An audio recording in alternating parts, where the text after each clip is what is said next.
네, 여러분 압축 강의 네 번째 시간 바로 시작해 보도록 하겠습니다.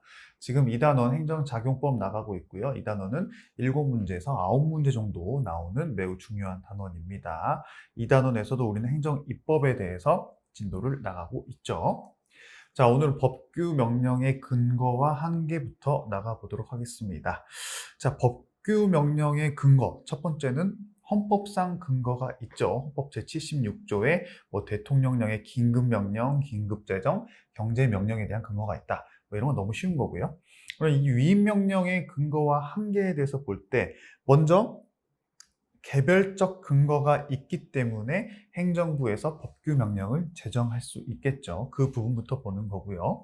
원칙적으로는 헌법 75조와 95조에 따라서 법률 또는 상위 명령에 개별적 수권 규정이 있다면 그 경우에만 행정부에서 법규 명령을 제정할 수 있는 거죠. 그게 바로 이제 근거가 되는 거죠. 법규 명령을 만들 수 있는 근거.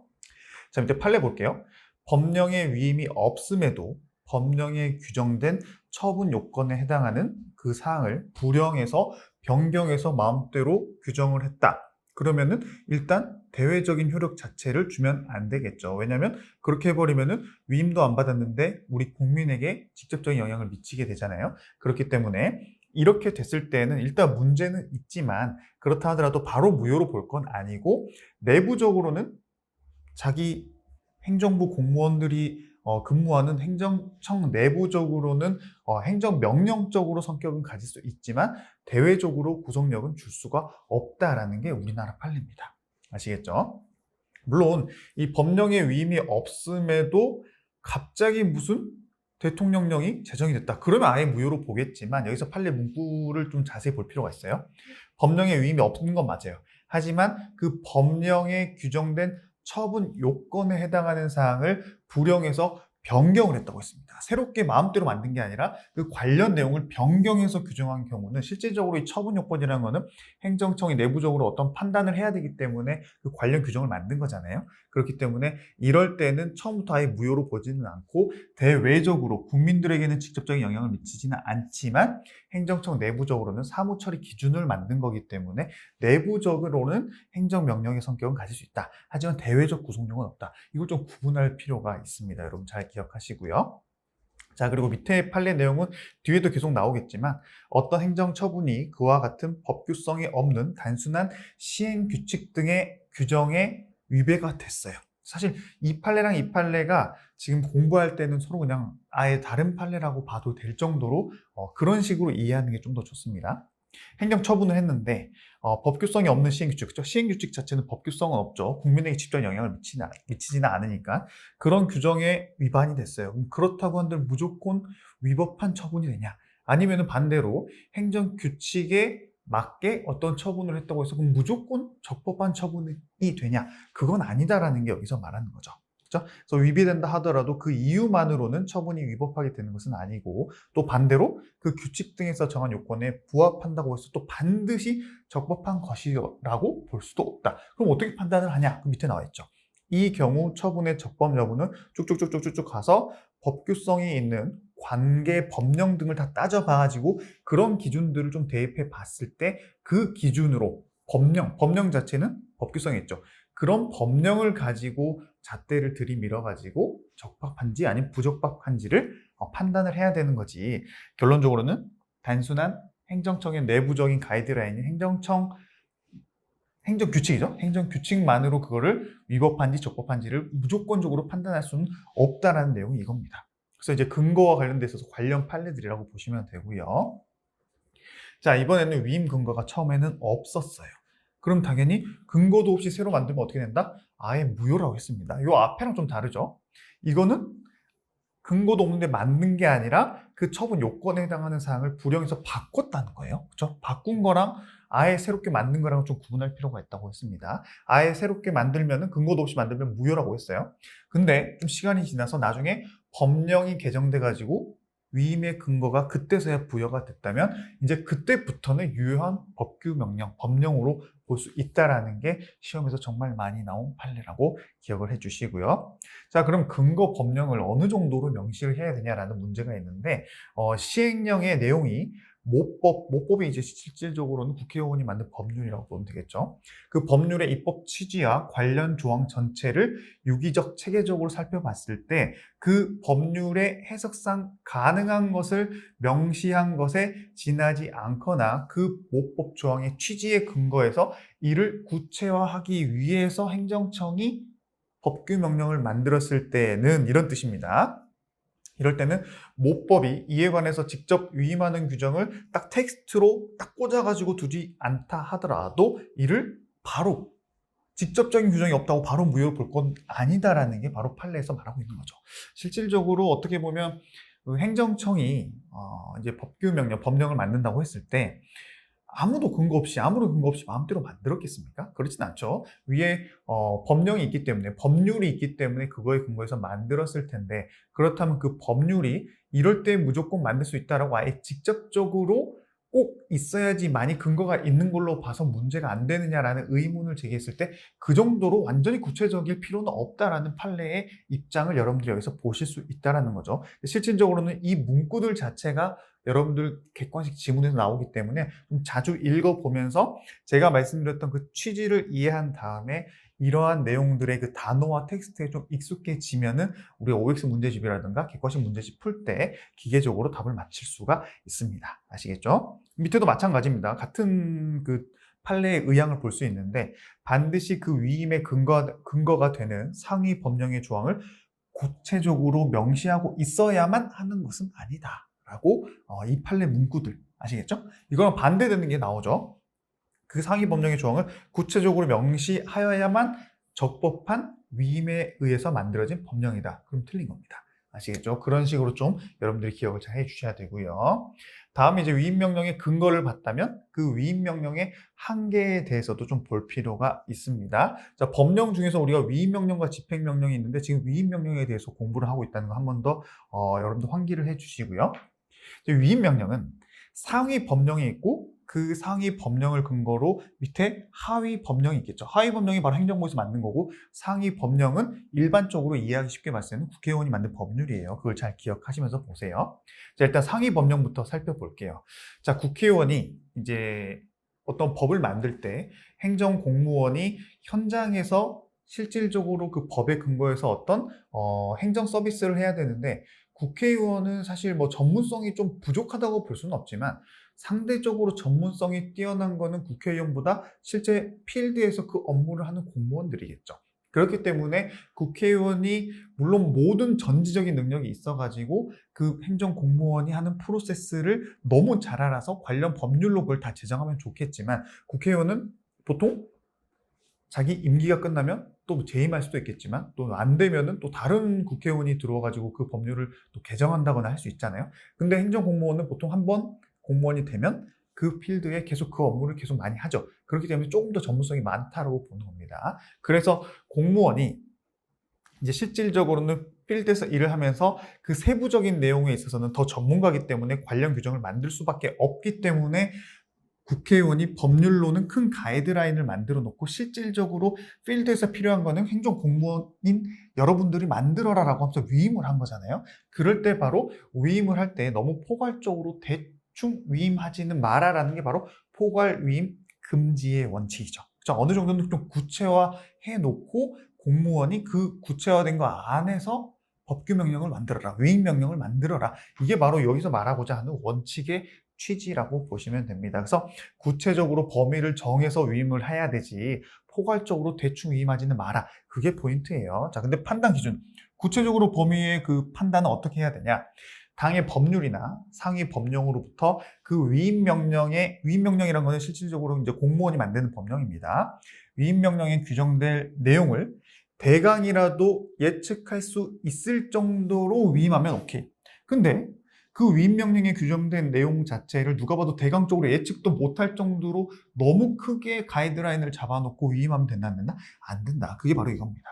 아시겠죠? 단어들에 익숙해지라고 했어요. 위임 명령에 규정될 내용의 대강을 예측할 수 있어야 한다. 아시겠죠? 그리고 대신에 그 예측 가능성은 단순히 그 위임한다. 우리가 보통 위임한다라고 그 법령에 적혀져 있지 않고 이와 관련된 사항은 대통령령으로 정한다. 이와 관련된 구체적인 사항은 또 불형으로 정한다. 이런 식으로 적어져 있는 그 법률 내용 자체가 위임했다고 보시면 되는 거고요. 그 예측 가능성은 단순히 대통령령으로 정한다. 그 위임 조항 딱 하나만으로 판단할 것은 아니고 관련 법 조항 자체, 이 조항 말고 이 법에서 국회의원이 만들어 놓은 그 법 있죠? 조항 하나하나가 다 모여져 있는 그 법 전체적인 거를 유기적으로 체계적으로 종합해서 판단을 했을 때 대강이라도 예측할 수 있게 위임을 했으면 문제가 안 되고, 그것도 예측 못할 정도로 너무 포괄적으로 위임하면 안 된다라는 게 여기서 말하고자 하는 포인트입니다. 자, 구체성 정도에 대해서 좀 더 자세히 보도록 하죠. 그리고 이제 그 규율 대상의 성격에 따라서 어느 정도로 위임의 구체성이 커지냐 작아지냐가 약간씩은 차이가 있는데, 보통은 국민들에게 직접적으로 의무를 부과하거나 또 국민의 권리를 침해할 수 있는 처벌 법규 또는 세금은 돈을 내야 되는데 국민에게 직접적으로 국민이 돈을 내는 거는 국민 입장에서는 이제 돈을 뺏긴다고 표현을 하면 안 되지만 그래도 돈이 나가는 것 자체는 되게 침입적이잖아요. 그런 조세 영역에서는 조금 더 그 위임의 구체성과 명확성이 더욱더 강하게 요구가 된다는 겁니다. 왜냐? 국민의 대표인 국회의원이 그 가이드라인을 잡을 때도 좀 더 섬세하게 잡아서 나머지 아주 그 기술적이고 현장에서만 정할 수 있는 그런 부분만 위임해라라는 뜻이죠. 자, 그 중에서도 이 판례가 좀 자주 나오는데요. 헌법에서는 조세 법률주의 원칙이라는 게 있어요. 조세는 특히 민감하고 예민한 사안이기 때문에 국회의원이 반드시 정해야 된다.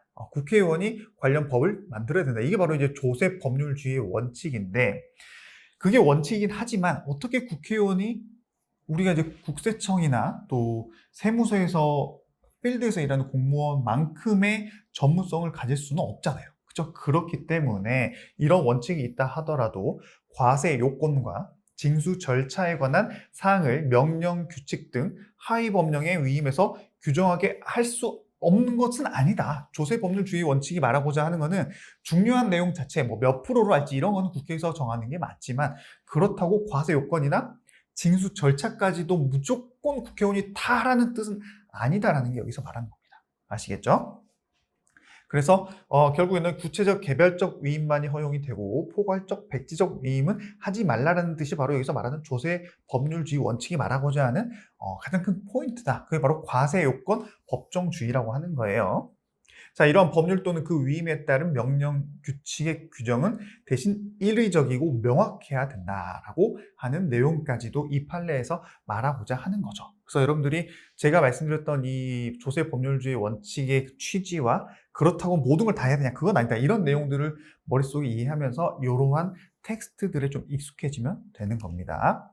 또한 이번에는 처벌법규나 조세 영역이랑 좀 반대로 다양한 사실관계를 규율하거나 사실관계가 수시로 변화할 수 있는 거는, 그걸 너무 세밀하게 해놓을 수가 있겠어요? 안 되겠죠. 상황에 따라 달라지기 때문에 그럴 때는 조금 더 국회의원이 가이드라인을 좀 넓게 잡아놓고 실제 필드에서 관련된 규정을 좀 정할 수 있게끔 해주는 거죠. 그래서 그 성격상 명확성의 요구가 조금 더 완화되는 겁니다. 이럴 때는. 아시겠죠? 이럴 때는 좀 더 빡세게 위임을 하고 빡세게 딱 그 가이드라인을 좀 좁게 해놓고, 요럴 때에는 좀 덜 빡세게 좀 완화해서 위임을 할 수밖에 없는 성격상 이유가 있다. 이런 내용으로 여러분들이 이해하시면 돼요. 자, 다음 포괄 위임 금지 원칙에도 또 예외가 있죠. 크게 예외가 뭐가 있어요? 조례랑 그 뒤에 뭐가 있어요? 정관. 요거 두 개만 일단 기억하시면 포인트고요. 조례가 뭔지는 제가 설명드리진 않겠습니다. 자, 조례에 대한 법률의 위임은 포괄적인 것으로 족하다. 자, 우리가 일반적인 법률과 위임 명령 사이에서는 포괄적으로 하지 말라고 했는데, 법률과 조례에 있어서는 약간 직접성이 좀 떨어지기도 합니다. 특히 조례는 지자체에 있는 지방의회에서 만드는 거기 때문에 여기는 좀 더 약간 뭐랄까요? 좀 완화성을 많이 주겠다는 거죠. 그렇기 때문에 이럴 때는 포괄 위임 금지 원칙이 적용되지 않아요.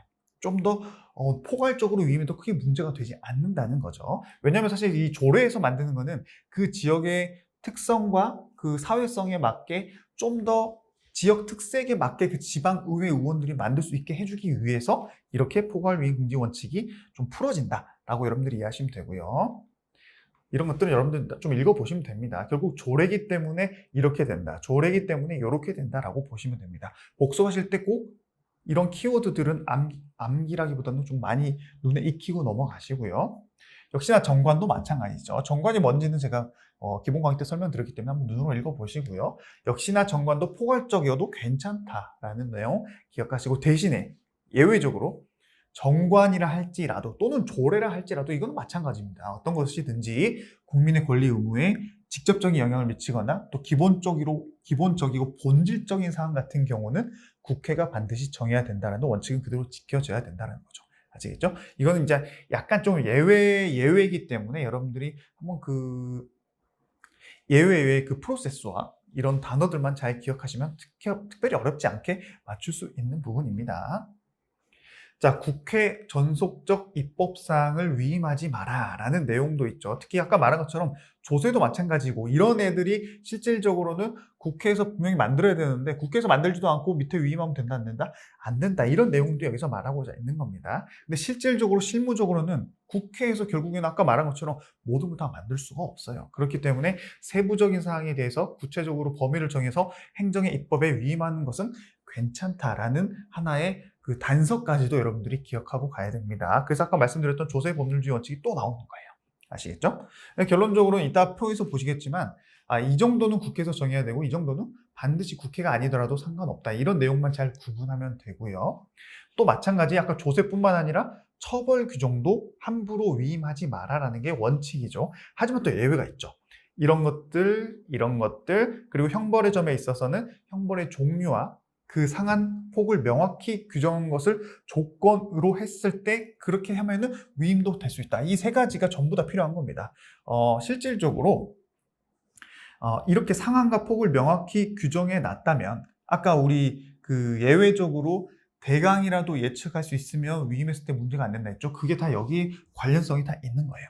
아니, 이렇게 형벌의 종류가 뭐고 그 상한과 그 폭을 명확히 했다면 당연히 누가 봐도 이 정도로 법률이 구체적으로 해놨다면, 이렇게 해놓고 자세한 사항은 대통령령으로 정한다라고 하면 누가 봐도 대통령령으로는 이 정도가 예측되겠구나, 이렇게 예측할 수가 있잖아요. 대강이라도. 그렇기 때문에 문제가 안 된다는 거죠. 아시겠죠? 다 같은 논리입니다. 자, 이번에는 지금까지는 위임명령의 한계를 봤다면, 지금은 위임명령이 아니라 상위법령이었죠. 법률에 대해서 한계를 봤다면, 이제 그 법률을 근거로 만든 위임명령은 과연 어떤 한계가 있을 수 있냐, 이렇게 여러분들이 환기를 시키고 보시는 거예요. 자, 첫 번째는 법치주의 원칙을 준수하고 모법에 합치돼야 된다. 당연하죠. 왜냐?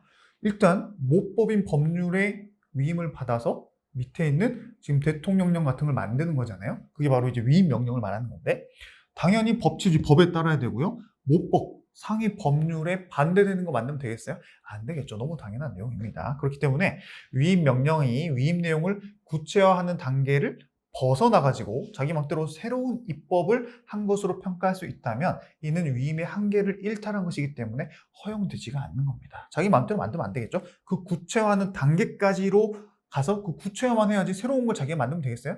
안 되겠죠.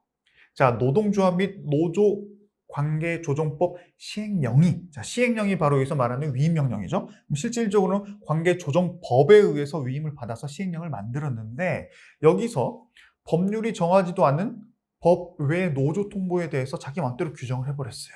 법의 노조 통보는 제가 여러 번 설명드린 것처럼 우리가 일반적인 노조가 있는데, 보통은 이 노조 관련 노조법에 의해서, 노조 관련법에 의해서 노동조합으로서 사회적인 여러 가지 권리가 있는데, 법 외 노조 통보를 받게 되면 더 이상 관련 법령의 보호를 못 받게 되는 노조가 된다고 했었죠. 그렇기 때문에 매우 침익적인 하나의 처분이 될 수 있어요. 근데 이런 법의 노조 통보에 관한 내용을 관련 시행령이 모법에서 정해놓지도 않았는데 시행령에서 갑자기 그런 규정을 만들어버렸다.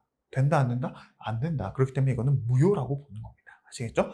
법의 노조 통보 관련된 판례는 요거 하나밖에 안 나와요. 우리 행정법에서. 이것만 잘 결론을 기억하시면 바로바로 맞출 수가 있고요. 그 다음 위임의 한계에 대한 판단도 있습니다. 이거는 위임받은 내용을 잘 지켰냐? 결국 똑같은 아까 위에서 앞에서 봤던 것처럼 쭉쭉 그 논리가 그대로 전개가 되는 겁니다. 근데 이 위임의 한계를 잘 지켰는지 여부를 봤을 때는 결국 쭉 읽어보시면 여러 가지를 종합해서 판단해야 된다는 게 판례의 문구고요. 그리고 여기서 판단할 때 가장 중요한 것 중에 하나는 예측 가능성. 아까 우리 대강이라도 예측하면 오케이였죠? 여기도 마찬가지입니다. 그 예측 가능성을 봐서 누구라도 그 위에 있는 모법 자체로부터 그 위임된 내용의 대강을 예측할 수 있다면 그것은 문제가 있다 없다? 없는 것이다. 그런 내용이 여기 있습니다. 종합적으로 고려한다는 게 관련 법조항 전체를 유기적, 체계적으로 종합해서 판단한다. 역시나 같은 내용이 반복되고 있고요. 자, 하위 법령의 규정이 상위 법령의 규정에 저촉되는지 명백하지 않는 경우에는 어떻게 판단을 해야 되냐? 하위 법령의 의미를 상위 법령에 합치되는 것으로 해석하는 것이 가능하다면, 일단 딱 가능하다면 그러면 오케이 해주겠어요? 아니면 문제 있다고 하겠어요? 오케이 해주겠죠. 그게 바로 이겁니다. 하위 법령이 상위 법령에 위반된다는 이유로 쉽게 무효를 선언할 것은 아니다라는 거죠. 그러니까 실질적으로 이런 문구들이 좀 중요한 게 사실 공부를 안 하면 되게 좀 속으로 아리까리합니다. 왜냐? 아니 하위 법령이 상위 법령에 위반이 됐어요.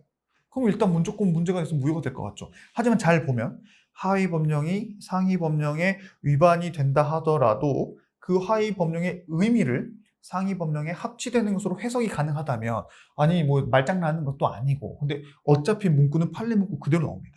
그렇기 때문에 이 두 가지를 기억하면서 위반된다 하더라도 합치되는 것으로 해석이 된다. 상위 법령, 하위 법령이. 그렇죠? 그럼 문제가 돼야 안 돼요? 안 된다. 쉽게 무효를 선언할 것은 아니다. 그러니까 문제가 된다, 안 된다라고 나오지도 않아요. 쉽게 무효를 선언할 것은 아니다. 또는 무효를 선언해야 된다. 이것만 잘 구분하시면 되는 게 우리 객관식 시험입니다. 아시겠죠? 잘 기억하시고요. 다음, 전면적 재위임의 금지라고 해가지고 위임을 받은 사항을, 그죠? 국회의원이 법률로 자 이건 대통령령으로 정하세요라고 위임을 했는데, 이제 위임을 받았으면 대통령이 대통령령을 정해야겠죠. 근데 위임받은 사항을 전혀 규정하지 않고 그 밑에 있는 부령에다가 하위 법령에 전면적으로 재위임을 한다.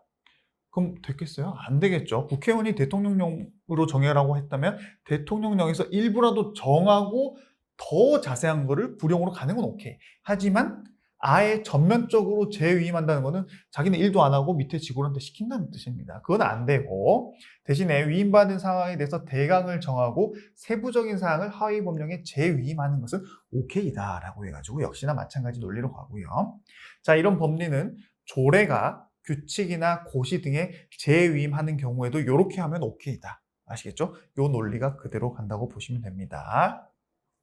자, 이번에는 집행명령의 근거와 한계에 대해서 보죠. 자, 지금까지 위임명령을 봤어요. 자, 위임명령, 집행명령 차이. 이제는 좀 구분할 줄 아셔야 됩니다. 둘 다 법규성은 있어요. 하지만 위임명령은 상위 법의 위임을 받았기 때문에 새로운 내용도 오케이. 하지만 그 위임 안에서 새로 만드는 거고요. 집행명령은 단순히 어떤 집행에 대한 것만 만드는데 법규성은 있습니다. 직접적인 영향을 미쳐요.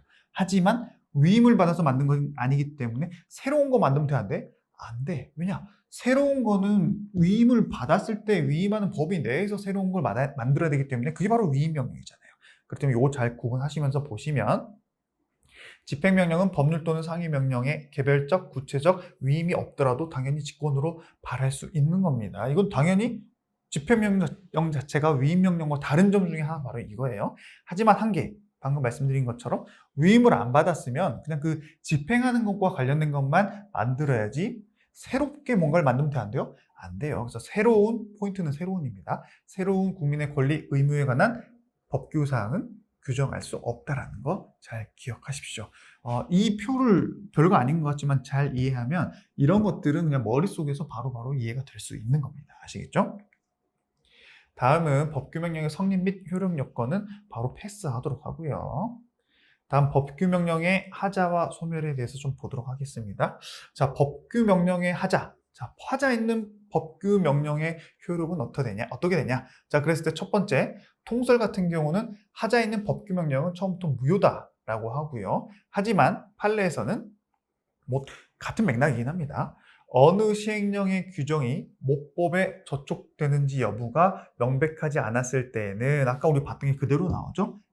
종합적으로 봤을 때 상위법이랑 하위법이 뭐 실질적으로 큰 문제가 안 되게 해석이 가능하다면, 모법에 합치된다고 해석이 가능하다면 무조건 무효라고 선언하면 안 된다라는 거예요. 사실 하자에 있는 법규명령 무조건 무효다, 이게 바로 이제 학설이라면, 판례는 조금 더 우리 그 행정부 공무원들이 만든 법규명령을 좀 더 존중해주는 느낌으로 여러분들이 이해하시면 됩니다. 아시죠? 완전히 반대는 아니고, 요럴 때는 무효로 해서는 안 되고, 반대로 뭐예요?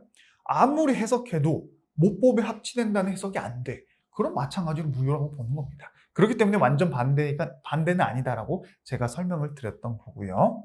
자, 이번에는 이거는 하자에 있는 법규명령 자체를 봤다면, 그 하자에 있는 법규명령을 가지고 그걸 근거로 행정서비스, 행정처분을 했을 때 그 행정처분은 그럼 어떻게 할 거냐, 한 단계 더 나아간 겁니다. 자, 하자에 있는 법규명령에 따른 행정행위 역시 위법한 건 맞아요. 그죠? 법에 반했으니까 위법해요. 하지만 법원의 판결이 선고되기 전까지는 그 법규명령의 위법 여부가 객관적으로 명백한 건 아니죠.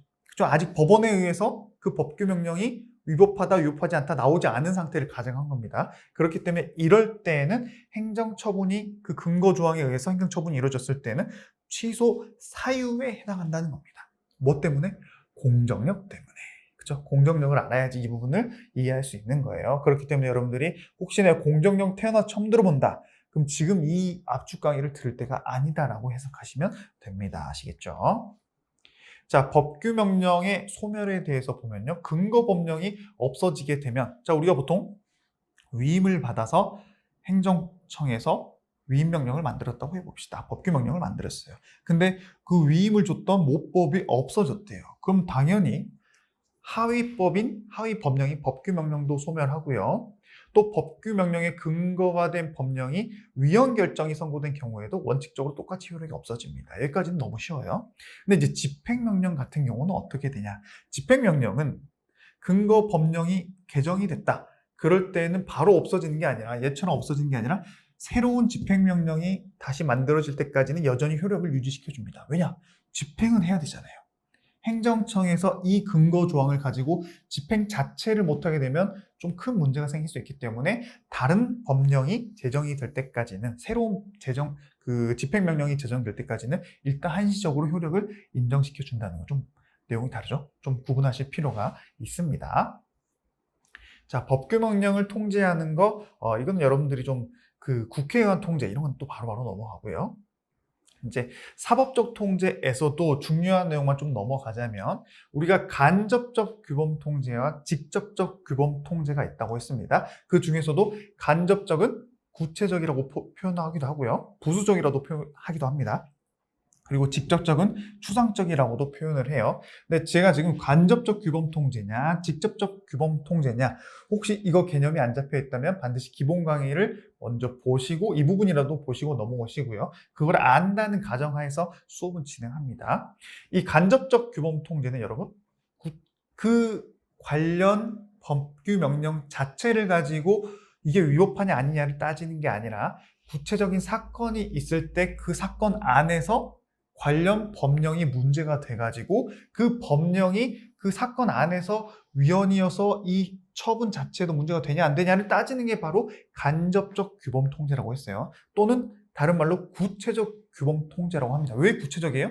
구체적인 사건이 발생했기 때문에 구체적이라고 표현하는 겁니다. 그래서 간접적, 구체적, 이거 용어가 좀 중요합니다. 왜냐면 시험에서 간접적 규범 통제를 여러분들이 잘 기억해서 객관식 지문에서 간접적이란 문제가 나왔을 때, 지문이 나왔을 때 알아, 오케이 하고 넘어갈 수 있는데, 가끔 구체적 규범 통제라고 나오는 경우, 이게 간접적이랑 똑같은 건데 현실 그냥 빨리 풀다 보니까 구체적이면 그 법령 자체를 구체적으로 바로 판단하는 건가, 이렇게 오해를 할 수 있기 때문에 간접적, 구체적, 이 용어를 잘 기억하라고 말씀드린 거예요. 그래서 같은 기억입니다. 간구예요. 반대로 직접적은 직추입니다. 직추. 이거는 법령 자체가 위헌이 되냐 안 되냐를 바로 따지는 거예요. 직추. 왜 추상적이에요? 우리가 법령 자체는 추상적으로 만든다 했었죠. 그리고 그 추상적인 거를 이 현실에 대입한 게 바로 사건이고, 그게 바로 일반적, 구체적이라고 표현하는 거죠. 그거 좀 구분할 줄 아셔야 됩니다. 좀 헷갈리면 간구, 직추 이렇게라도 반드시 암기를 하시라는 의미에서 제가 말씀드렸고요. 자, 일반 법원에 의한 통제. 제가 말씀드린 게 간구, 직추 여기 나와 있고요. 자, 근거. 헌법 제107조 2항에 의해서 법규명령, 행정규칙 이런 처분들이 헌법이나 법률이 위반되는 경우에는 대법원이 물론 재판의 전제가 됐을 때라는 게 바로 있습니다. 이게 바로 간접적, 구체적 규범 통제의 근거 조항이 되는 거죠. 헌법이. 아시겠죠? 그럴 때는 대법원이 이를 최종적으로 심사를 하고요. 그래서 왜 대법원이 이걸 할 수 있는데 헌재는 안 되니까 대법원이 좀 뭐라고 하는 게 일단 나오잖아요. 그 잘 기억하시고. 심사 대상은 명령은 법규 명령을 의미하고요. 규칙은 법규 명령 규칙인 대법원 규칙, 국회 규칙, 헌재 규칙 이런 것들을 의미하고 행정 규칙은 제가 그래서 아까 말한 규칙에서 행정 규칙은 또 빼야 됩니다. 왜냐? 행정 규칙은 대외적 구속력이 없기 때문에 원칙상 이 대법원에서 심사할 대상 자체가 안 되는 거죠. 아시겠죠? 이것도 약간 좀 포인트긴 포인트입니다. 아시겠죠? 시험에 나올 수 있어요. 어렵게 낸다면. 자, 판례는 자치 입법인 지자체의 조례나 규칙까지도 포함을 합니다. 판단할 수 있어요. 이렇게. 하지만 행정 규칙은 안 된다는 거. 여기서 약간 좀 헷갈리게 나온다면 이런 것들이 나올 수 있다는 거 좀 기억해 놓으시고. 자, 효력은 어떻게 되냐? 위법성이 인정이 됐어요. 대법원에 의해서. 그럴 때는 그 당해 사건에 한해서 그 법규 명령은 적용할 수 없는 겁니다. 그 법규 명령이 적용 안 된다는 거는 그 당해 사건에서 행정 처분이 그 법규 명령으로 인해서 어떤 처분을 했고 그게 문제가 돼서 지금 우리 행정법원 또 고등법원, 대법원 이렇게 지금 문제가 됐을 거 아니에요? 그렇기 때문에 그 법규 명령을 적용한 것 자체가 문제가 된다는 거죠. 공무원은 그 법규 명령을 적용하면 안 됐었다라는 결론으로 바로 가는 겁니다. 그 말이 이렇게 좀 어렵게 써져 있는 거예요. 그 당해 사건에 한해서 그 법규 명령이 적용되지 않는다라는 표현이 바로 그런 것이고요. 단 대법원 판결에 의해서 명령 규칙이 위헌 위법이 이제 확정이 됐다. 그러면 당해 사건만 의미가 있는 겁니까? 그 다른 사건들은 어떻게 해요? 왜냐하면 그 근거 조항으로 또 문제가 된 것들이 있을 수도 있고 또 그걸로 피해를 본 사람들이 이제 곧 소송을 제기할 수도 있잖아요. 그럴 때는 이렇게 또 나오는 거죠. 행정소송법에 의하면요. 이런 것들이 위법하다는 것이 대법원에서 확정이 됐을 때는 누구한테 대법원이 말한다? 행정안전부 장관에게 통보해야 된다. 이게 이제 보통 소관부처 장관에게 또는 또 법이니까 법무부 장관에게 다 틀립니다. 행정안전부 장관에게 통보를 해야 된다. 이게 시험에 많이 나와요. 아시겠죠? 그리고 행정안전부 장관은 그럼 어떻게 해야 되냐? 그러면 지체 없이 이를 관보에 게재를 해가지고 어떤 내용이 게재가 되겠어요? 대법원에 의해서 그 관련 법령이 위헌이 됐다, 헌법의 위반이 확인이 됐다, 위법하다 이런 게 이제 관보에 실려야겠죠. 그래야지 전국에 있는 공무원분들이 앞으로는 그 조항을 가지고 어떤 처분을 안 할 것 아닙니까, 여러분? 그런 내용들이 프로세스가 이렇게 적어져 있다라고 보시면 됩니다. 자, 이번에는 처분적 명령에 대해서는 직접적 규범 통제 또는 직추니까 추상적 규범 통제가 가능하다는 거죠. 원래 원칙상은요. 행정소송법상 항고소송은 처분의 대상, 그 소송의 대상이 뭐였어요? 처분입니다. 처분.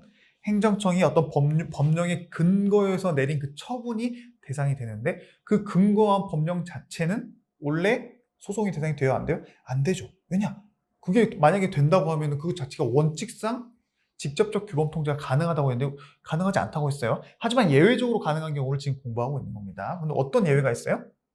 그 법규 명령이 그걸 근거로 공무원의 행정 처분을 해야 되는 게 아니라 그 법규 명령 자체로 처분성이라고 볼 수 있을 정도로 효력을 가지고 있을 때에는 그때는 예외적으로 직접적으로 그 법령 자체가 헌법에 반하냐 위법하냐를 법원에서도 판단할 수 있다. 행정소송을 통해서, 항고소송을 통해서. 처분이 아님에도 처분으로 봐버리겠다는 거죠. 그 내용이 여기 나와 있고 이런 게 또 시험에 많이 나온다고 보시면 됩니다. 아시겠죠? 자, 그러면 방금 봤던 거는 행정법원에서 이제 행정소송을 하는 거잖아요. 근데 행정소송이 결국에는 대법원으로 간다고 보시면 되는데 우리나라는 일반 법원과 헌법재판소로 나눠져 있다고 했어요. 크게 두 개. 혹시 이것도 처음 들어봤다. 기본 강의로 돌아가셔야 됩니다. 자, 그럼 헌재에서도 우리가 이 직접적 규범 통제처럼 어떤 법령이 그 자체만으로도 처분성을 가지면 헌재도 헌법에 반하는지 안 반하는지를 판단할 수 있는 거 아니냐라는 의문이 들 수 있는데 두 법원의 입장이 다르다고 했습니다. 대법원은 아니 헌법에서 그 명령 규칙은 우리한테 관할이 있다고 아까 107조 2항이 적어져 있기 때문에 헌재에 넣어 있는 그 법규 명령에 대해서 헌법에 반하는지 심사권 없어 라고 하지만 헌재는 법규 명령이 별도의 집행행위 없이도 직접 국민의 기본권을 침해할 수 있을 때는 우리가 헌법 소원이라 그래가지고 그 규정 자체가 헌법에 반한지를 우리도 판단할 수 있어 라고 서로 입장이 다르다는 거 여러분들이 기억하실 필요가 있다고 여러 번 말씀드렸고 시험에도 많이 나옵니다. 잘 기억하세요. 그 다음 이제 행정부 내부적으로는 어떻게 법규 명령을 통제할 수 있냐 이런 건 바로 넘어갑니다. 여러분들 쭉 읽어보시면 돼요. 자, 그 다음 행정입법 부작이라는 개념이 나오죠. 이제 상위 법령에서 이제 국회의원이 법률을 만들면서 이제 구체적인 사항은 대통령령으로 정한다 이런 식으로 위임을 했는데 위임을 받았으면 만들어야겠죠. 근데 그걸 안 만들고 있는 것 자체가 행정입법 부작이 아니겠습니까? 그게 바로 여기 나와 있는 개념이고요. 이러한 행정입법 의무는요. 헌법적 의무입니다. 헌법에서 우리가 위임해가지고 자세한 구체적인 사항은 행정입법할 수 있다고 돼 있기 때문에 그건 헌법적 의무이기 때문에 그거를 안 지키고 있다. 위법함과 동시에 헌법에도 반한다는 게 바로 기본적인 논리입니다. 그건 당연한 거죠. 자, 이랬을 때 행정입법의 제정 의무는 만약에 하위 행정입법에 제정을 하라고 했는데 위임을 해가지고 만들려고 했는데 만약에 법령을 안 만들었어요. 그럼 법령을 안 만든 것 자체로 지금 문제가 되냐를 따져봤더니 아니 행정부에서 그 밑에 자세한 내용을 만들지 않아도 국회의원이 만들어 놓은 그 상위 법령 규정만으로도 집행이 될 수 있고 아무런 문제가 없어. 그럴 때에는 여기서 말하는 헌법적 자기 의무 반드시 무조건 해야 되냐? 그건 아니다라는 개념도 여기서 나옵니다. 판례가 있어요. 아시겠죠? 이런 개념도 잘 기억하시고요. 행정청이 법령을 제정하지 않았을 때 바로 행정입법 부작위에 해당하게 되는 건데 사실 그러니까 이쪽을 공부할 때는 여러분 행정입법 부작위가 뭔지 그러면 행정입법 부작위에 해당하려면 요 세 가지 요건이 다 들어가야 되는데 요런 요건을 따질 때는 요런 판례가 있고 요런 요건이 있을 때는 요런 내용을 살펴봐 이렇게 표를 이해하시는 거예요. 그래서 우리가 행정입법 제정 의무가 있는데도 불구하고 안 만들면은 행정입법 부작위에 속해서 위법하고 헌법적 그 위헌에 해당하는 건데 제정 의무를 봤는데 의무는 있긴 있어. 근데 그 의무를 이행하지 않아도 법령만으로도 아무 문제가 없어. 그럼 행정입법 부작위에 해당하지 않는다는 거예요. 이렇게 이해하시는 거예요. 그리고 마지막 행정청이 법령을 만들지 않은 걸 따져봤을 때는 만들긴 만들었어요. 행정부가. 근데 그 내용이 충분하지 않다고 봤을 때 과연 충분하지 않는 것 자체도 행정입법 부작위로 볼 수 있냐?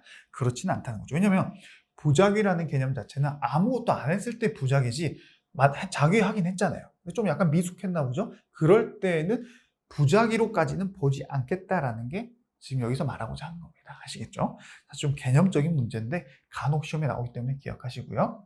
중요한 건 이쪽이죠. 만약에 행정입법 부작위에 해당해서 지금 누가 봐도 행정공무원이 만들어야 되는데 안 만들고 있어요. 그럼 그걸 가지고 민원인이 그 법률이 만들어져야지만이 나한테 유리하기 때문에 그렇게 행정공무원이 안 만들고 있는 것 자체로 내가 소송을 하고 싶어. 그랬을 때 과연 항고소송, 행정소송으로 다툴 수가 있냐. 우리가 항당민기 취무부에서 항고소송 안에 취무부가 있죠. 부가 바로 여기서 말하는 부작위 위법 확인 소송을 제기할 수 있냐라는 의문이 드는 거죠. 왜냐? 우리가 부작위 위법 확인 소송은 행정청이 어떤 처분을 해야 될 의무가 있는데 부작위 안 하고 있을 때 그게 위법한지를 확인해 달라는 소송인데 돼야 안 돼요? 결론적으로는 안 돼요. 왜냐? 부작위 위법 확인 소송의 대상은 처분을 해야 되는데 처분 안 하고 있을 때입니다. 이게 포인트예요. 처분을 해야 되는데 처분 안 할 때. 행정입법. 행정부가 법을 만들어야 되는데 안 만들고 있는 건 부작위는 맞아요. 근데 행정입법 자체가 처분입니까? 그건 아니죠. 그렇기 때문에 안 된다는 게 우리나라 법원의 논리입니다. 자, 부작위 위법 확인 소송의 대상은 처분의 부작위이지 입법의 부작위는 아니다. 딱 선을 긋습니다. 그렇기 때문에 부작위 위법 확인 소송의 대상이 된다 안 된다? 안 된다. 뭐가? 행정입법 부작위가. 아시겠죠? 이거 시험에 정말 많이 나와요. 잘 기억하시고요. 아마 기본 강의에서 이 부분 파트를 공부했을 때는 잘 이해 안 됐을 겁니다. 왜냐 우리가 6단원을 안 배웠으니까. 하지만 하프 강의에서 이 부분을 이해할 때는 여러분들이 기본 강의 6단원을 배운 다음이기 때문에 완벽하게 이해가 되셔야 된다는 거 잘 기억하시고요. 그러면 행정입법 부작위에 대해서는 더 이상 뭐 다툴 방법이 없어요? 라고 물어봤을 때 바로 헌법재판소에 헌법소원을 제기하면 된다라는 결론까지도 가시면 되는 거죠. 아시겠죠? 이렇게 다투면 안 되고 이렇게 다투어야 된다. 이렇게 기억하시면 되고요. 또는 국가배상 청구도 가능합니다. 아시겠죠? 우리가 그 대표적인 예가 군법무관 분들이 계셨는데 보수를 규정하는 법규명령을 행정부가 만들었어야 돼요. 국회의원이 그렇게 위임을 해가지고. 근데 그걸 안 만들고 있으니까 그 군법무관 분들이 월급을 제대로 못 받고 있었나 보죠. 그렇기 때문에 이럴 때는 행정입법 부작위에 대해서 니네가 행정부가 이런 법규명령을 안 만들어가지고 내가 돈을 못 받고 있으니까 너희가 손해배상해. 그래서 국가배상을 청구도 가능하다라는 거 아시겠죠? 요거까지 기억하시면 요 부분 바로 패스하셔도 됩니다. 자, 이제 행정규칙으로 넘어가도록 하죠. 우리 법규명령 이후에 행정규칙으로 가는 거예요. 자, 행정규칙이 뭐냐? 자, 상급 행정기관이 하급 행정기관에 대해서 우리 행정부 내부의 그 조직과 활동을 어떻게 규율할 건지, 우리가 명령하면 그 명령을 따라야지 이렇게 규율하는 거죠. 그런 것들을 목적으로 바라는 일반적이고 추상적인 규율을 바로 행정규칙이라고 표현하는 겁니다. 자, 요 구분하는 표 여러분들 눈으로 쭉 읽어봤을 때 다 이해가 되셔야 되고요. 행정규칙은 법률의 근거 필요하다 없다? 없다. 왜냐면 행정부 내부적으로 가는 거니까. 법률의 근거가 필요한 거는 국민에게 직접적인 영향을 미치면서 위임 명령일 때 필요하다라고 했습니다. 그쪽 왼쪽에 나와 있죠? 자, 대외적 구속력이 법규명령에 있죠? 행정규칙은 없습니다. 재판 규범성도 없다는 말도 마찬가지예요. 재판 규범성이란 법원이 어떤 처분에 대해서 유법성을 판단할 때 법규명령은 그 행정처분이 그 법규명령에 반했냐 안 반했냐에 따라서 위법하냐 위법하냐 아냐를 따지는데 직접적인 역할은 하지만 행정규칙은 대외적인 구속력 자체가 없기 때문에 재판에서도 그걸 직접적으로 근거 규정으로 봐가지고 요거에 반하면 오케이, 요거에 반하지 않으면 안 돼. 이렇게 보면 안 된다는 거예요. 아까 봤던 판례에서 말하고자 하는 게 바로 여기서 말하는 재판 규범성이라는 거죠. 어떤 처분이 행정 내부적인 규칙에 불과한 행정규칙에 따랐다 하더라도 그 자체만으로 합법적인 것도 아니고 혹시 행정규칙에 따르지 않았다 하더라도 그 자체로 위법한 것은 아니다. 그럴 때 어떻게 판단한다? 법규명령을 모법인 법규명령을 봐가지고 좀 이렇게 종합적인 사정을 봐가지고 그렇게 판단해야 된다. 그게 바로 여기서 말하고자 하는 판례의 프로세스가 바로 나오는 겁니다. 아시겠죠? 그 내용이 여기 나와 있는 거예요.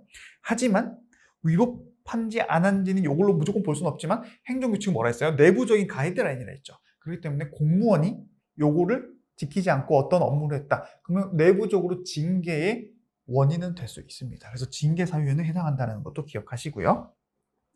자, 법률 유보의 원칙은 적용될 필요가 없죠. 법규명령은 필요하지만, 그죠? 행정규칙은 법률 위임 없어도 된다 했어요. 하지만 법률 우위의 원칙은 지켜져야 된다. 법률 우위의 원칙이 뭐겠어요? 법률이 위에 있다, 최고다라고 했죠. 법률에 반하는 내용의 행정규칙을 만들면 된다, 안 된다? 안 된다라는 개념으로 이해하시면 됩니다. 자, 행정규칙에는 이런 것들이 있는데 패스하고요. 재량준칙만 잘 이해하시면 됩니다. 행정부 내부에서 재량적인 행위를 한다 하더라도 관련 규정이 없으면 담당 공무원마다 마음대로 재량을 부려버리면 문제가 되기 때문에 내부적으로 규칙을 만들어가지고 그 재량 준칙에 따라서 처분을 하게끔 만들어 놓은 거고요. 이 재량 준칙을 제정해 놓은 것 자체만으로는 법규성도 없고 대외적 구속력이 없습니다. 하지만 재량 준칙에 의해서 행정 업무가 계속 반복적으로 관행이 형성돼 버리면 그때부터는 대외적 구속력이 생긴다라고 했어요. 우리 앞에서 봤던 내용입니다. 행정청에서. 그래서 왜 자기 구속의 원칙 기억나시죠? 그것도 바로 재량준칙 부분이 그 부분에서 한 번 더 강조가 되죠. 재량준칙 자체만으로는 자기 구속의 원칙이 적용될 여지는 없지만 그 재량준칙에 의해서 관행이 계속됐을 때에는 이게 선례가 돼가지고 이제 국민 입장에서는 이렇게 계속 될 거라고 예측할 거 아닙니까? 그럴 때는 바로 대외적 구속력이 발생한다. 자기 구속의 원칙에 적용 대상이 된다. 그 내용이 여기 나와 있고 이따가 또 OX 문제집에서 한번 볼 겁니다. 자, 이런 내용도 바로 패스하고요. 법령 규칙적 고시, 오늘 배울 내용의 포인트이기도 한데요. 법령 보충적 행정 규칙 있죠? 법령의 수권에 의해서 밑에 수권을 받아서 만들어지는 행정 규칙이지만 그게 실질적으로는 상위 법령이랑 합쳐져 가지고 법규성을 지니는 거죠. 그게 바로 법령 보충적 행정규칙 또는 행정규칙 형식의 법규명령 내용입니다. 이따가 좀 자세히 볼 거고요. 자, 성립 및 효력 요건도 바로바로 넘어가는데요. 이제 그 효력이 발생하려면은 따로 행정규칙이기 때문에 그 내부적인 거잖아요. 공포까지는 필요 없어요. 왜냐? 공포라는 거는 국민한테 알리는 건데 이건 내부적인 거잖아요. 그렇기 때문에 공포의 형식을 요하지는 않고요. 관보, 게재 등 적당한 방법으로 일반인 또는 관계인에게 표시 또는 통보함으로써 그 자체로 효력이 발생합니다. 그래서 이따가 OX에서 좀 보겠지만 이게 어떻게 좀 연결이 되냐면 그 시험에서 최근에 좀 어렵게 나온 게 있어요. 요 행정규칙 형식의 법규명령, 우리 이따가 보겠지만 행정규칙 형식 법규명령의 법적 성질은 뭐예요? 법규명령이죠. 그죠? 근데 이게 어찌됐건 법적 성질이 법규명령이지 어찌됐건 이거에 대한 형식은 행정규칙입니다. 그렇기 때문에 법령 보충 규칙인 행정규칙 형식의 법규명령이라 하더라도 반드시 공포를 해야 된다, 안 해도 된다? 안 해도 상관없다. 왜냐? 어찌됐건 이건 행정규칙이니까. 법적 성질만 법규명령이라는 거 한 번 더 강조드립니다. 그렇기 때문에 이렇게 연결이 돼가지고 반드시 행정규칙 형식의 법규명령은 공포의 형식을 요하는 건 아니고 이렇게 하면은 효력은 발생하는 것이다 라는 것까지 좀 기억해 놓으실 필요가 있습니다. 아시겠죠? 일단 OX에서 한 번 더 볼게요. 자, 행정규칙의 법적 성질. 그냥 이거는 지금 행정규칙의 법적 성질이에요. 행정규칙 형식의 법규명령 이건 아닙니다. 그걸 항상 제가 말씀드리죠. 그거를 구분하고 공부를 하셔야 돼요. 자, 내부에선 구속력을 가지기 때문에 공무원이 그걸 안 지키게 되면 아까 본 것처럼 징계 사유가 된다고 했어요. 그 행정기관은 이를 준수할 의무가 있다라고 했습니다. 재판의 규범성 안 된다는 거 아까 봤던 판례 역시나 반복되고 있고요. 자, 외부적으로는 원칙적으로 법규성 인정 안 되죠. 왜냐하면 내부적인 가이드라인이니까. 하지만 아까 말한 것처럼 그 행정규칙이 되풀이 돼가지고 아까 재량규칙에서 설명드린 내용이랑 똑같은 일맥입니다. 되풀이 돼서 행정관행이 성립돼버리면 그때는 평등의 원칙, 자기구속의 원칙에서 대외적 구속력이 인정된다는 것까지 좀 기억해 놓으실 필요가 있어요. 자, 이제 오늘 내용 중에 좀 하이라이트가 나오긴 합니다. 오늘 아마 시간이 조금 넘어갈 것 같은데 그래도 빨리빨리 좀 넘어갈게요.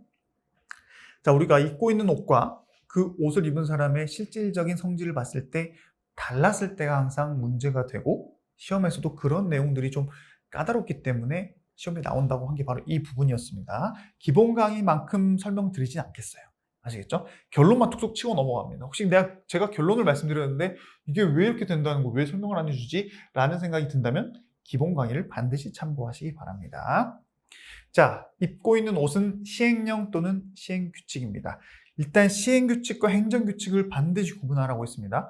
법규명령과 행정규칙, 그 법규명령 안에 있는 게 시행령과 시행규칙이라고 했어요. 아시겠죠?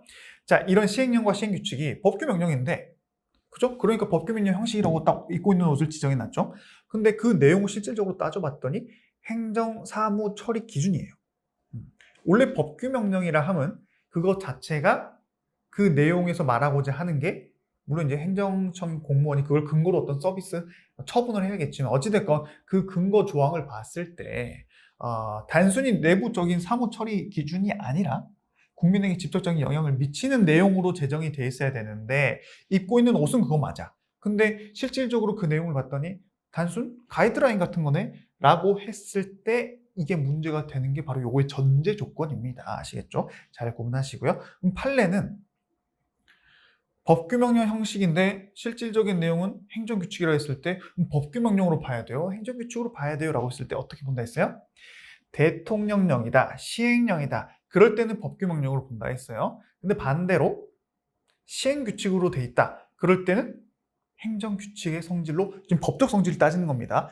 법적 성질은 행정규칙으로 보고 있다. 요거만 잘 구분할 줄 아시면 됩니다. 일단. 오케이? 잘 구분하시고 그리고 한 단계 좀 더 복잡하게 내려간다. 그럴 때는 이제 재량권이 수축되냐 아니면 확장되냐 요걸 구분할 줄 아셔야 된다 했죠? 법규명령으로 갔다. 이제 시행령 대통령령일 때는 자 확실하게 암기하세요. 법규명령 형식입니다.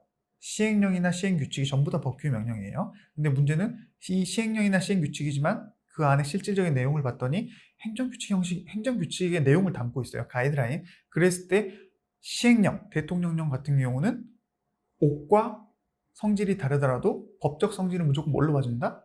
입고 있는 옷과 똑같이 법규명령으로 봐줘요. 법규명령으로 가게 되면 재량권이 수축됩니다. 왜냐? 법규명령 자체가 국민에게 직접적인 영향을 미치기 때문에 거기 나와 있는 내용대로 행정공무원이 그 근거 규정 자체를 가지고 그대로 액션을 취해야 되는 그 재량권이 약간 수축돼요. 그렇다고 무조건 기속되는 건 아닙니다만은 그 성질을 말하고 있는 거예요. 근데 반대로 입고 있는 옷이 법규명령은 맞아요. 시행규칙이란 말이죠. 행정규칙이랑 헷갈리지 말아 했어요. 시행규칙인데 그럼 원래는 시행규칙이고 그 내용도 법규명령적 성질을 가지면 그냥 시행규칙 끝나는데 그 안에 있는 그 내용을 좀 봤더니 비록 법규명령의 시행규칙 옷을 입고 있지만 가이드라인이란 말입니다. 그럴 때는 대통령령이 아니기 때문에 결론적으로 행정규칙으로 가고, 원래는 행정규칙이라 하면 법적 성질이 행정규칙이라는 거예요. 행정규칙이라 하면 내부적인 가이드라인이기 때문에 재량권이 좀 더 확장이 되죠. 그죠? 그렇기 때문에 요 내용까지 나오는 거예요. 법규성이 부정돼서 행정의 재량권이 확장된다. 요 두 개 구분하는 게 일단 논리자 원리적인 내용이고요.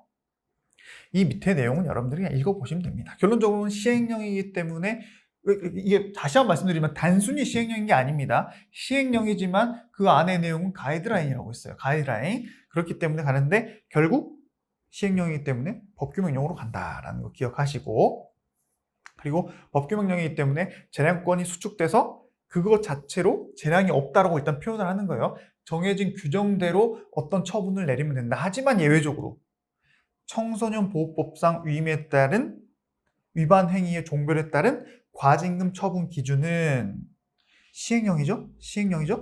법규명령은 맞아요. 하지만 예외적으로 그 규정된 금액이 그대로 가는 게 아니라, 이럴 땐 좀 재량을 준다 했죠? 정액이 아닌 최고 한도액이라 해가지고 그 최고 한도액 아래에서는 행정공무원이 재량을 부려도 된다. 잘 기억하셔야 돼요. 그 위아래가 지금 똑같지만 다르죠. 똑같은 건 뭐가 똑같아요? 법규성을 가지고 있다는 건 똑같습니다. 왜냐하면 시행령이기 때문에. 하지만 재량의 영역에 있어서는 재량 영역이 없다. 재량권 수축효. 얘는 재량의 여지를 준다. 요거가 좀 다르다는 거죠. 잘 기억하셔야 됩니다. 자, 시행규칙 아까 설명드린 내용들은 그대로 가고요. 일반적인 판례들은 이렇게 쭉쭉 가지만, 이따가 9번 판례 같은 경우는 특허의 인가 기준을 법령의 위임을 받아서 불용으로 정했을 때는 법규명령으로 예외적으로, 그렇죠? 원래 불용으로 정하면, 총리령 불용으로 정하면 원래 행정규칙으로 가야 되는 게 맞죠? 근데 예외적으로 법규명령으로 보는 애도 있다라는 거. 이런 게 시험에 이제 어렵게 나오면 나온다는 것도 여러분들이 잘 기억하시고요. 또 행정규칙이기 때문에 이렇게 판단한다는 거.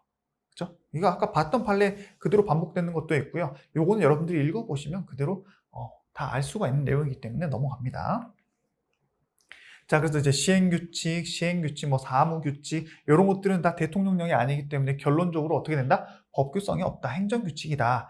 행정규칙의 법적 성질을 갖는다. 이렇게 가는 거예요. 쭉쭉 넘어갑니다. 이런 것들은.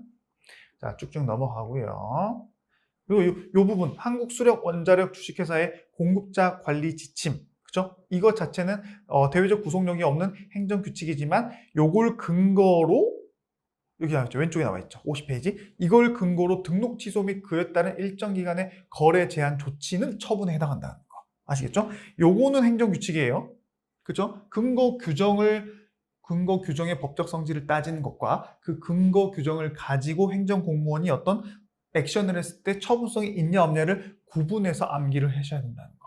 아시겠죠? 이 근거 규정 자체는 행정규칙이지만 요걸 가지고 요런 처분을 내리면 처분성에 해당한다는 거. 그리고 한 가지 더 좀 보너스로 말씀드리자면, 정부 투자 기간 회계 규정 가지고 요런 거 비슷한 제재 처분 내리게 된 거는 사법관계다. 처분성이 없다. 요거까지도 여러분들 확실히 좀 이해하시고 가셔야 됩니다. 아시겠죠? 다시 한번 말씀드리지만 이게 뭔 소리야? 기본 강의로 돌아가셔야 됩니다. 아시겠죠? 기본 강의를 한 번 더 듣고 하프 강의를 안 들어도 돼요. 그죠? 근데 우리가 지금 하프 강의를 듣는 거는 기본 강의는 어느 정도 이해했고, 그 기본 강의 안에서도 좀 더 중요한 내용만을 좀 압축해서 공부하는 게 지금 우리가 배우고 있는 강의입니다. 한 번 더 말씀드리고요. 자, 이제 잔소리는 그만 하고요. 자, 예외적으로 시행규칙이고, 여기도 마찬가지 이 시행규칙인데, 원래는 시행규칙이면 행정규칙의 법적 성질을 가져야 되는데 예외적으로 법규명령에 해당하는 게 요거 두 개라고 있습니다. 여객자동차 운수사업법 시행규칙. 요런 게 이제 키워드가 되는 거고요. 또 공익사업을 위한 토지 등의 취득 및 보상에 관한 법률상 협의 취득 보상액 산정에 관한 구체적인 기준을 시행규칙으로 정해놓은 것. 이런 법규명령이라는 거. 이런 것들은 어쩔 수 없이 암기를 반드시 잘 해주셔야 돼요. 아시겠죠?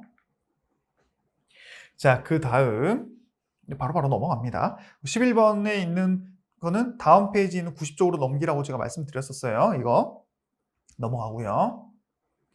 자, 이번에는 반대로 행정규칙 형식의 법규명령, 다른 말로 법령 보충 규칙입니다. 방금 봤던 것과 반대로 했죠. 입고 있는 옷은 행정규칙이에요. 근데 그 행정규칙을 원래 행정규칙이 옷이고 행정규칙 내용을 담고 있다면, 가이드라인의 내용을 담고 있다면 그냥 행정규칙으로 끝나지만, 입고 있는 옷은 행정규칙인데 제가 이렇게 팔을 떠는 거는 여러분 시혜를 내리기 위한 겁니다. 혹시 제가 여기 혹시 뭐 이상한 뭐랄까요? 뭐 팔이 저려서 그러나 장애가 있거나 그렇지는 않습니다. 제가 이렇게 팔이 시계가 올라와서 그런 거예요. 제가 가끔 이렇게 내리는데 우리 그 강의 연구팀 직원분 중에 한 분이 선생님 팔을 왜 자꾸 이렇게 하세요라고 물어보길래 혹시 이런 의문을 가지고 계실까 봐 말씀드리는 거고요. 다시 돌아와서 입고 있는 옷은 행정규칙이에요. 근데 그 내용을 봤더니 모법이랑 같이 합치돼 가지고 국민에게 직접 영향을 줄 수 있는 법규 명령의 성질을 가지고 있을 때를 가정한 게 바로 이겁니다. 결론적으로 얘네들은 법규 명령으로 본다라는 게 판례라고 했습니다. 아시겠죠? 근데 또 예외가 있습니다. 이거는 그것만 구분하면 돼요.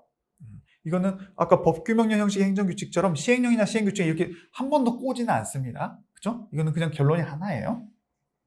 쭉쭉 넘어가시면 되고요. 수권 법령과 결합해가지고 대외적인 구속이 있는 법규 명령으로서 효력을 갖는다고 보는 거죠. 하지만 그렇다 하더라도 그 행정규칙이 상위 법령의 위임을 벗어나 버렸다면 당연히 효력 인정 안 해줘야 된다는 기본적인 내용이 있고요. 또 법령의 위임을 받은 것이어도 행정의 편의를 도모하기 위한 절차적 규정에 해당한다면 별거 아니라는 거죠. 그럴 때는 행정규칙으로 그냥 본다라는 내용도 기본적인 내용이기 때문에 좀 기억할 필요가 있습니다.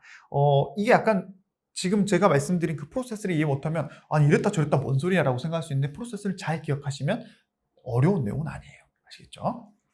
자, 이것도 마찬가지 뭐 훈령, 뭐 지침 이런 것들은 다 행정규칙으로 법규 명령으로 간다는 거. 실제로 행정규칙이지만 상위법이랑 합쳐져 가지고 법규 명령효로 간다라는 거. 그런 예들이라고 보시면 되고요. 특히 이 노인복지 사업 지침 같은 경우는 같은 판례지만 요거 하나 결론 기억해야 되고 또 요걸 가지고 법규 명령의 성질을 갖는 것 가지고 실제로 요 내용을 뒤져봤더니 모법에 반하기 때문에 효력이 있다 없다 그것까지 기억하셔야 돼요.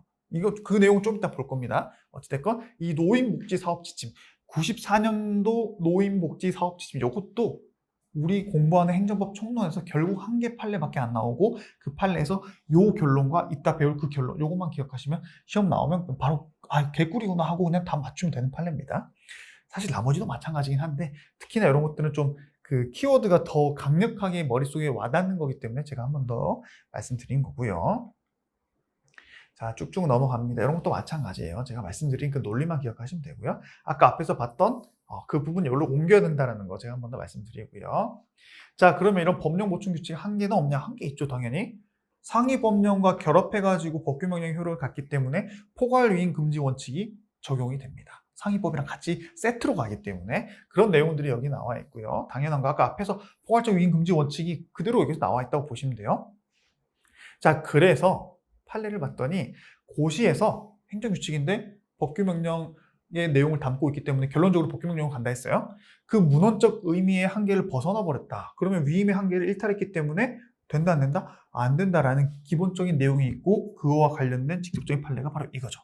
아까 말씀드렸던 94년도 노인복지사업지침에서 관련 법에서는 65세 이상의 자로 규정해 놨는데 그 밑에 있는 지침에서 행정규칙에서는 70세 이상으로 해버리면 65에서 70 사이에 계신 분들은 그 행정규칙 때문에 이 수당을 못 받게 돼가지고 직접적인 피해를 받게 되죠. 즉 모법에 반하게끔 행정규칙을 만들어내는 거예요.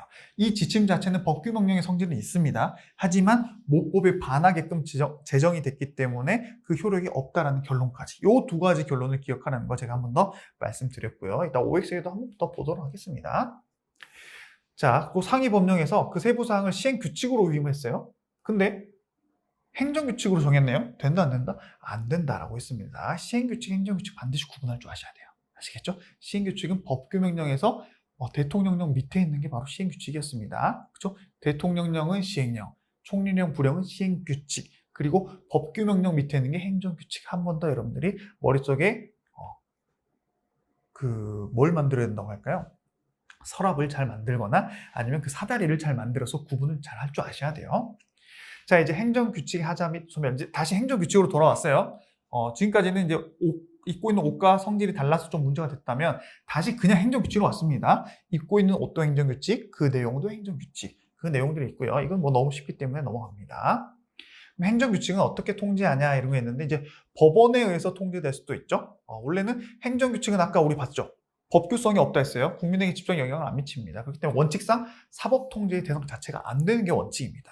근데 시험은 예외가 나온다 했죠. 근데 법령 보충 규칙 아까 방금 봤죠? 행정규칙 형식의 법규 명령이 바로 법령 보충 규칙이에요. 이런 용어들은 좀 이제 기억하셔야 됩니다. 또는 재량 준칙인데 행정 관행이 이루어져 가지고 법규성을 갖게 됐을 때는 그때는 법원에 의해서 통제가 가능하다는 거. 잘 기억하시고 또 행정규칙이 그 자체로 국민의 권리, 의무의 직접 변동을 가지고 있을 때에는 항고소송의 대상이 된다. 직접적 규범 통제의 대상이 될 수도 있다. 아까 배운 내용들 잘 기억하시고요. 또 헌재에 의해서 통제가 될 수 있냐? 자, 행정규칙은 역시나 마찬가지로 헌법소원 대상 자체가 안 되는 게 원칙이에요. 하지만 예외적으로 요럴 때는 가능하다라는 거. 사실 뭐 이런 내용들은 앞에서 봤던 그 일맥상통한 논리들이 쭉쭉 나오고 있기 때문에 뭐 특별히 설명이 필요 없을 것 같고요. 자, 행정적으로는 어떻게 통제하냐 이런 거는 여러분들이 참고만 하시면 됩니다. 자, 그 다음 이제 92쪽 행정행위로 넘어가도록 하죠. 자, 우리 소목차에서 행정입법 끝났습니다. 그 다음 두 번째 행정행위로 넘어가는 거예요. 1시간이 됐는데 조금만 더 보도록 하죠. 이따가 기속행위냐 재량행위냐 여기 포인트거든요. 그것만 보고 넘어가면 돼요. 자, 이런 개념들은 넘어가고요. 자, 행정청에 행위해야 된다. 그죠? 지금 우리가 이 행정행위라는 게 다른 말로 말하면 행정처분입니다. 처분. 그러니까 그때도 말씀드린 것처럼 행정행위와 행정처분이 완전히 똑같냐? 완전히 똑같지는 않은데요. 좀 논문적으로 봐야 됩니다. 학술적으로. 근데 우리가 공부하고 있는 행정법 총론 객관식 공무원 시험에서는 그냥 행정행위가 행정처분이다 라고 봐도 전혀 무방하다. 그렇게 기억하시면 돼요. 아시겠죠? 이걸 내가 뭐가 다른지 연구를 해보겠다. 그러면 이 공부를 준비하실 게 아니라 박사과정 준비하시는 거예요. 자, 그럼 행정처분이 되려면 어떻게 해야 돼요? 어떻게 돼야 돼요? 당연히 행정청이 해야겠죠. 근데 행정청 안에 공무수탁 사인도 포함된다는 거 당연한 내용인데 시험에 가끔 나오기 때문에 기억하시고요. 구체적 사실에 대해서 어떤 액션이 가야 됩니다. 그게 바로 처분이에요. 근데 여기서 뭐가 또 문제가 되냐면 개별적, 구체적도 돼요. 일반적, 구체적도 돼요. 즉 구체적만 들어가면 됩니다. 그럼 개별적이고 일반적 차이는 뭐냐? 개별적은 어떤 사건 자체라고 했고 일반적으로는 그 다수를 상대로 한다고 했어요. 여러분들이 지금 개별적, 일반적, 구체적, 추상적 요 네 가지 구분이 안 된다. 기본 강의 보고 오십시오. 근데 뭐 시험에 그렇게 중요하진 않습니다만은 개념을 확실히 알고 가시고 싶다. 기본 강의 보고 오십시오. 제가 설명을 자세히 해드렸습니다. 여기서 또 안 해드릴 거예요. 결론은 뭐예요? 구체적만 들어가면 되기 때문에 일반적, 추상적일 때는 안 된다는 겁니다. 구체적인 반대가 추상적이죠? 그럴 때에는 여기서는 행정행위에 해당하지 않는다. 이것만 기억하시면 됩니다. 아시겠죠? 뭐 시험에 자주 나오진 않지만 개념적인 문제가 좀 어렵게 나오면 이런 것도 나올 수 있다라고 말씀을 드리고요. 또 대물적인 처분 중에 대표적인 예가 지방경찰청장이 횡단보도를 설치해가지고 거기를 건너는 일반적인 사람들이 구체적으로 교육을 받게 되죠. 어떻게 구체적으로? 그 횡단보도만을 구체적으로 거기로만 다니라는 거잖아요. 그죠? 그런 내용의 대물적 처분도 있을 수 있다는 거 기억하시고요. 자, 다음에 이런 것들은 바로바로 패스하도록 하겠습니다. 자, 이제 기속행위와 재량행위, 이제 행정행위의 종류와 내용으로 들어가서 우리가 처분도 기속처분이 있고 재량처분이 있다고 그냥 개념적으로 이해하시면 되는 것처럼 이 부분이 그 부분입니다. 자, 기속은 뭐고 재량이 뭡니까? 그런 개념적인 거 바로 넘어갈게요. 기속은 법령에서 정해진 대로 그거 근거해가지고 행정처분을 할 때 그대로 하면 돼요. 그죠?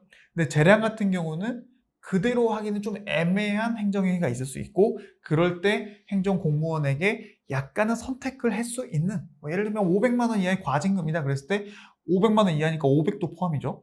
300도 될 수도 있고 이렇게 좀 재량적으로 그 금액을 선택할 수 있는 그게 바로 이제 재량행위라고 쉽게 생각하시면 됩니다. 바로바로 넘어가는데 가끔 시험에서 이런 게 나옵니다.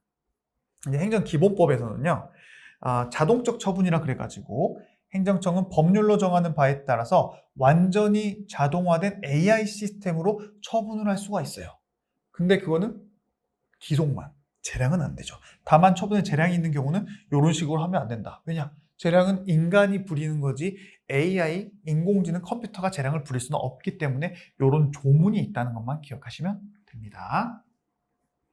자, 그 다음 재량행위에 대해서 좀 더 자세히 보고 있는데요. 아까 개념은 우리가 봤기 때문에 예를 들어서 이런 게 바로 재량행위구나 라는 것만 잘 기억하시면 되는데요. 구주택건설촉진법에 의해서 주택건설사업계획을 승인하는 것은 수익적 행정처분으로서 재량으로 봅니다. 이따가 재량이냐 기속이냐를 구분하는 기준에 대해서 또 공부를 잠깐 할 건데 학설이 여러 가지가 있습니다만은 판례는 그 학설 중에 딱 한 개만 보지는 않고 학설도 이번에는 요런 학설을 봤다가 이번에는 요런 학설을 봤다가 약간 이런 거거든요. 그래서 행정법이 좀 짜증나긴 하는데 어찌됐건 우리는 실질적인 이 판례에서 요게 재량이었냐 기속이었냐를 구분할 줄 아는 게 중요하고요.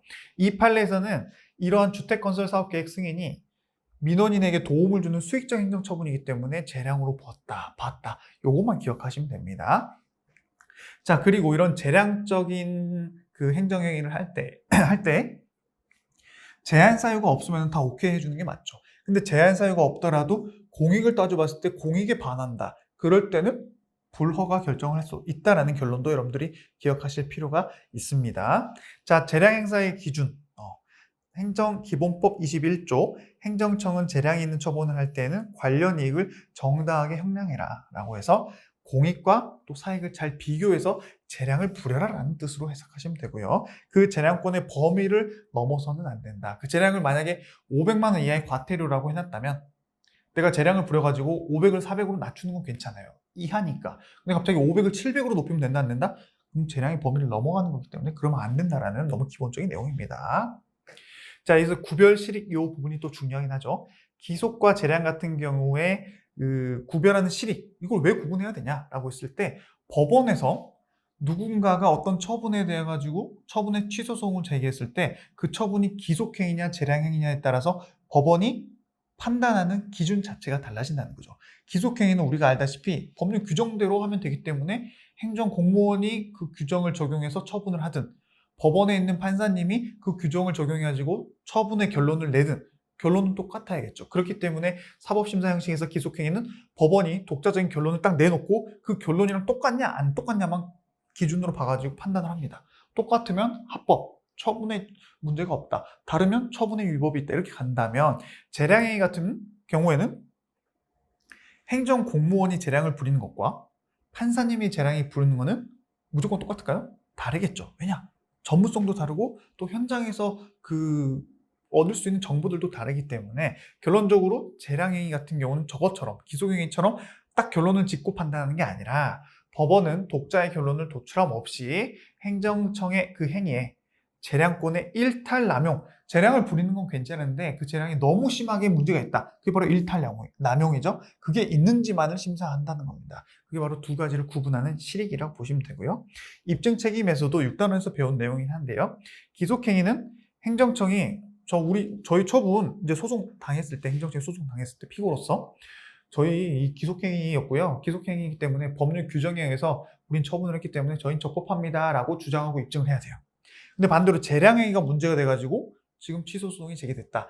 그럴 때는 원고가 민원인이 억울하다고 주장하는 민원인이 이거 행정청이 재량행위를 하는데 그 재량이 너무 심해요. 일탈남용입니다. 라고 주장하고 입증도 해야 되는 거예요. 그래서 입증 책임에 있어서 기속행위냐 재량행위냐 했을 때 공격 방어 방법이 좀 다르다라는 것도 여러분들이 기억하실 필요가 있습니다. 자, 구별 기준 아까 말한 것처럼 학설 여러 가지가 있는데 뭐 이런 거는 좀 패스하셔도 되고요. 효과 재량설에 아까 제가 말씀드렸죠. 어떤 판례는 그 행정행위가 국민에게 이익이 되는 수익적 행정행위면 재량으로 보고 침익적 행정행위면 기속으로 본다라는 효과 재량설도 있습니다. 요 학설을 따르는 판례도 아까 같이 봤죠. 근데 대부분의 학설은 요 두 가지를 보는데 법문헌 기준설도 있어요. 법률의 규정을 봤더니 이런 경우에는 행정공무원이 이렇게 할 수 있다. 할 수 있다라는 거는 해도 되고 안 해도 되고 약간 좀 애매하죠. 그럴 땐 재량. 이렇게 해야 된다. 반드시 해야 된다. 그럼 기속. 약간 이렇게 보는 게 이제 법문헌 기준설이고요. 그렇다 하더라도 법규 표현이 무조건 명확하겠습니까? 그러진 않죠. 그럴 때에는 입법 목적, 취지뿐만 아니라 행위 성질도 종합적으로 고려해라라는 게 이제 법문헌 기준설입니다. 판례 같은 경우는 역시나 종합적으로 고려한다는 내용으로 가는 거죠. 그죠? 그래 놓고 결론은 이제 O냐 X냐 이것만 잘 구분하면 되고요. 아까 우리 봤던 판례 한 번 더 나오고요. 자, 구체적으로는 이제 판례들이 이런 게 있는데 이 판례들의 키워드를 암기하는 게 여기서 포인트라고 했고요. 그래서 허기 특제라는 그 사자성어 같은 제가 두 문자를 또 한번 말씀드리자면 사실 이 부분은 이 다음 강의에서 예전 같으면 그 다음 강의의 범위에서 말씀드린 거죠. 허가가 있고 특허가 있다면 허가는 기속행위가 원칙이고요. 특허는 재량행위가 원칙이라 했습니다. 그래서 이 특허 같은 게 바로 개인 택시 운송사업 면허 또는 버스 운송사업 면허 이런 것들이 바로 특허기 때문에 재량행위라고 여러 번 말씀드렸어요. 그래서 한 번 더 말씀드리는 거고요. 자, 기속행위부터 한 번씩 보죠. 국유재산법에 의해서 변상금을 부과한다. 그럼 변상금 부과 처분 기준이 있으면 그대로 부과하면 됩니다. 왜냐? 기속이니까. 그다음 귀화 요건을 갖추지 못했을 때 그 귀화를 불허가하는 처분도 기속행위입니다. 정해진 그대로 가는 거예요. 근데 이 귀화와 관련된 것 중에 여기 비교해야 될 게 귀화 요건을 갖춘 귀화 신청에 대해서 법무부 장관이 귀화를 허가하는 것은 재량입니다. 하지만 귀화를 불허하는 것은 기속이라는 거죠. 요거 두 개 좀 구분하실 필요가 있고요. 음주로 인해서 면허 취소되는 건 맞는데 면허 취소된 원인이 음주 측정 자체를 거부했다. 그럼 무조건 취소를 해야 돼요. 그게 바로 기속입니다. 하지만 여기 있죠? 쭉쭉 넘어가나요? 앞에 있나 보네요. 같은 음주라 하더라도 음주운전을 해가지고 취소 사유가 될 만큼 그 혈중 알코올 농도 수치가 넘어가지고 취소할 때에는 재량으로 봅니다. 아시겠죠? 음주 측정 거부로 인한 거는 무조건 취소해야 돼서 기속. 근데 단순히 술을 많이 마셔가지고 취소 사유일 때는 재량. 요거 두 개 좀 기본적으로 구분할 필요가 있고요. 또 식품위생법상 일반 음식점 영업 허가. 이건 영업 허가기 때문에 기속행위입니다. 아시겠죠? 육아휴직 복지 명령. 이것도 올해 나왔던 시험인데 육아휴직에서 복직을 명령하는 것도 기속입니다. 관련 규정에 맞춰서 육아휴직에서 내가 복직을 하려고 하는데 관련 규정을 봤더니 복직을 해야 돼요. 그럼 무조건 이거는 기속이기 때문에 해야 되는 상황에 놓이게 되는 겁니다. 다음 재량. 아까 앞에서 본 판례가 나와 있는 것도 있고 없는 것도 있는데요. 토지의 형질 변경 행위, 농지 전용 행위를 수반하는 건축 허가 이런 것들은 재량으로 보고 있고요. 단순히 이름이 허가라고 다 기속은 아닙니다. 이름이 허가일 때도 특허인 경우가 있고 이런 거 다 구분해야 된다고 했어요. 자, 버스, 택시 다 말씀드렸고 마을버스 나왔고요. 아까 주택건설사업 계획 승인 또 봤던 판례가 나오고 있습니다. 자, 부동산 실명법 한번 좀 볼 필요가 있습니다. 우리가 기본적으로 과징금, 보통 과징금은 공정위에서 부과를 하는데 공정위에서 부과하는 일반적인 과징금은 다 재량입니다. 그래서 우리가 여기 나와 있죠. 근데 부동산 실명법에 따라서 과징금을 부과하는 거는 재량이 아니라 기속입니다. 요거 일단 구분하실 필요가 있고요. 한 가지 더 꼬자면 여러분 좀 적어 놓으세요. 제가 OX 문제집에는 적어 놨는데 기본서는 좀 보충할 필요는 있습니다. 부동산 실명법에 의해서 과징금 부과하는 것은 기속, 오케이. 근데 과징금을 부과하면서 어느 사안에 해당할 때는 또 깎아주는 경우가 있죠. 그 감경하는 건 또 재량입니다. 짜증나죠? 판례가 그렇습니다. 자, 과징금 부과하는 것은 일반적인 과징금 부과는 재량이지만 부동산 실명법에 의해서 과징금 부과하는 것은 기속. 근데 거기에서도 깎아주는 건 재량. 오케이? 이렇게 잘 구분하셔야 되고요. 자, 건축 허가 요건을 갖춘 자에 대해서 건축을 허가하는 것은 허가기 때문에 기속이고요. 지방재정법에 의한 변상금, 또 변상금이 나오네요. 기속입니다. 또 법무부 장관이 난민으로 인정해 주는 것은 기속이지만 난민 인정 결정한 걸 취소하는 건 또 재량이라는 거. 이런 것들은 좀 잘 구분하실 필요가 있습니다. 또 야생동식물보호법상 용도 변경 승인 행위라는 거, 이런 것들은 이제 키워드 위주로 잘 기억하시고요. 쭉쭉 넘어가자 보면은 재외 동포에 대한 사증이나 비자를 발급해 주는 거는 기속인데요. 이따가 그 재량일 때 재량이 일탈이냐 남용이냐 이것도 이런 거랑 관련 판례니까 좀 이따 보도록 하고요. 그 다음 또 어떤 판례가 있을까요? 자, 이런 것도 여러분들 한번 읽어보시는 걸로 충분하고 재단법인 임원 취임에 대한 행정청의 승인도 인가에 해당하고 이따 우리 다음 시간에 보겠지만 인가는 성질에 따라서 기속이냐 재량이 좀 나눠지는데 여기서 말하는 거는 이제 재량이다라고 기억하시고요. 사법시험 2차 시험 재량, 또 공유수면 조명 사용 허가도 다 재량이다. 이렇게 구분하시면 됩니다. 자, 재량의 이제 한계 일탈 남용에 대한 것만 좀 보면 오늘 강의가 마무리될 것 같은데요. 자, 일탈이냐 남용이냐 그 구분을 여러분들이 해태냐 이 구분하는 건 여러분이 눈으로 보면 되고 판례는 일탈 남용을 따로 구분하진 않고 일탈 남용이 되면 위법하다 이렇게만 보고 있다는 것만 잘 기억하시면 되고요. 자, 요런 판례들이 좀 결국에는 키워드로 가는데 이 1번, 왼쪽 오른쪽 1번에 대해서 좀 자세히 볼 필요가 있습니다. 자, 명의신탁자 과징금 감경 사유가 있어요. 그죠? 아까 우리 그 부동산 실명법에 의해서 명의신탁자 과징금이 재량이냐 기속이냐 이런 걸 봤는데 여기서는 재량일 때 가정한 거죠. 왜냐? 아까 우리 다시 한번 말씀드리지만 부동산 실명법에 의해서 명의신탁자에게 과징금을 부과하는 거는 기속이었어요. 그렇죠? 근데 그걸 깎아주는 건 재량이라 했습니다. 그 깎아주는 걸 가정하는 거예요. 자, 왼쪽부터 명의신탁자에 대한 과징금 감경 사유가 있음에도 불구하고 지금 이게 지금 재량일 때이냐 일탈이 되냐 아니냐 이를 구분하고 있기 때문에 다 재량인 건 맞습니다. 그걸 전제하고 보는 거예요. 환기 잘 시키고 들어오셔야 돼요. 자, 과징금 감경 사유가 있어요. 근데 감경 사유에 해당하는데 해당하지 않는다고 오인을 하고, 포인트는 뭐예요? 오인을 하고 안 해줬어요. 그럴 때는 재량 일탈로 봅니다. 일탈 남용으로 봅니다. 그래서 위법하죠?